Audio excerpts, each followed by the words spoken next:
ज्योतिर्मय media house सविनय सादर करत आहे श्री अरविंद आणि श्री माताजी यांच्या तत्वज्ञानावर आधारित एक चिंतन, पूर्णयोगाचे अंतरंग. नमस्कार. आज आपण एका खूपच रंजक आणि तितक्याच महत्त्वाच्या विषयावर बोलणार आहोत. श्रीमाताजींच्या लेखनात धर्माबद्दल एक विलक्षण विरोधाभास मांडलाय. म्हणजे ज्या धर्माचा जन्म सत्याच्या शोधासाठी होतो, तोच धर्म पुढे जाऊन त्या शोधातला सगळ्यात मोठा अडथळा कसा बनू शकतो. आज आपण याच गुंतागुंतीच्या प्रक्रियेवर जरा सविस्तर बोलूया. हो, अगदी. आणि याची सुरुवात होते धर्माच्या मूळ संकल्पनेपासून. म्हणजे श्रीमाताजींच्या मते धर्म म्हणजे नेमकं काय, तर माणसाच्या बुद्धीने किंवा मनाने स्वतःच्या पलीकडे असलेल्या अंतिम सत्यापर्यंत पोहोचण्याचा एक प्रयत्न. अंतिम सत्य म्हणजे काहीतरी गूढ किंवा क्लिष्ट गोष्ट नाही. तो एक असा अनुभव आहे जो आपल्या रोजच्या विचारांच्या, भावनांच्या पलीकडचा असतो. त्याला कोणी ईश्वर म्हणेल, कोणी चैतन्य म्हणेल, नावं वेगळी असू शकतात. अच्छा, म्हणजे ही एक पूर्णपणे वैयक्तिक प्रवासाची गोष्ट आहे. पण मग अडचण कुठे सुरू होते?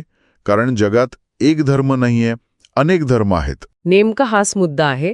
धर्माचा उगम जरी दिव्य असला तरी त्याची मांडणी माणसं करतात. आणि त्यामुळेच बघा ना, जगात अनेक धर्म आहेत, कारण प्रत्येकाची स्थापना माणसांनीच केली आहे. आणि साधारणपणे प्रत्येक धर्माची गोष्ट एकाच पटकथेनुसार घडते, नाही का?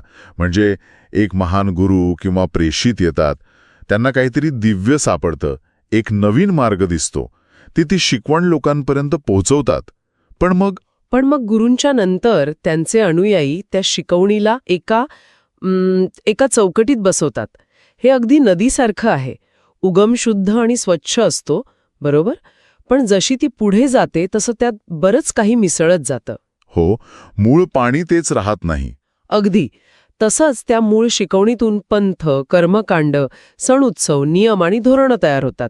आणि हळूहळू मूळ अनुभव मागे पडतो आणि ही बाहेरची चौकटच महत्वाची ठरते. श्रीमाताजींच्या मते प्रत्येक प्रस्थापित धर्माचा पहिला संदेश हाच असतो की माझं तत्वज्ञानच सर्वश्रेष्ठ आहे, एकमेव सत्य आहे, बाकी सगळं खोटं. हो, आणि या दाव्याशिवाय कोणताही संघटित धर्म टिकूच शकत नाही. लोकांना एकत्र बांधून ठेवण्यासाठी आणि त्यांच्यावर प्रभाव टाकण्यासाठी फक्त आपल्यालाच अंतिम सत्य सापडलं आहे हे सांगणं गरजेचं ठरतं. पण गंमत म्हणजे नेमका हाच विचार. हो, नेमका हाच विचार धर्माला आध्यात्मिक प्रगतीच्या मार्गातला सगळ्यात मोठा अडथळा बनवतो. पण मला इथे एक प्रश्न पडतो. म्हणजे लोकांना एकत्र आणण्यासाठी आणि ती मूळ शिकवण टिकवण्यासाठी अशा एखाद्या संघटनेची, अशा चौकटीची थोडीफार गरज नसते का? उत्तम प्रश्न आहे. आणि याचं उत्तर हो आहे आणि नाही आहे, असं दोन्ही आहे. म्हणजे कसं आहे ना, की सुरुवातीला ती चौकट एक प्रकारची शिस्त लावण्यासाठी गरजेची असू शकते. पण धोका तेव्हा निर्माण होतो जेव्हा ती चौकटच सत्य बनते. अच्छा, म्हणजे मूळ अनुभव गौण ठरतो. अगदी. सत्याचा शोध हा वैयक्तिक असतो, तो प्रत्येकाला स्वतःला घ्यावा लागतो. पण संघटित धर्म म्हणतो शोधाशोध करू नका, आम्ही सांगतो ते सत्य स्वीकारा.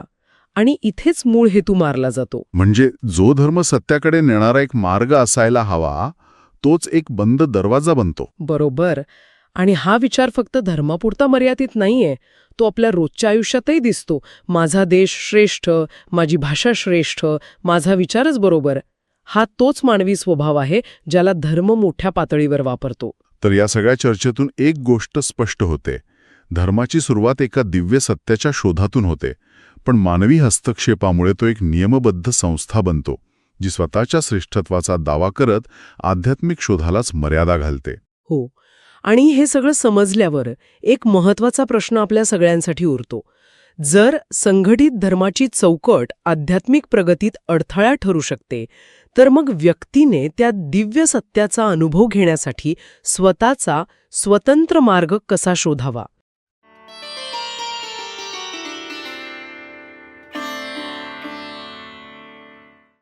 धन्यवाद. उद्या पुन्हा भेटूया आपल्या ऑरो मराठी चॅनलवर.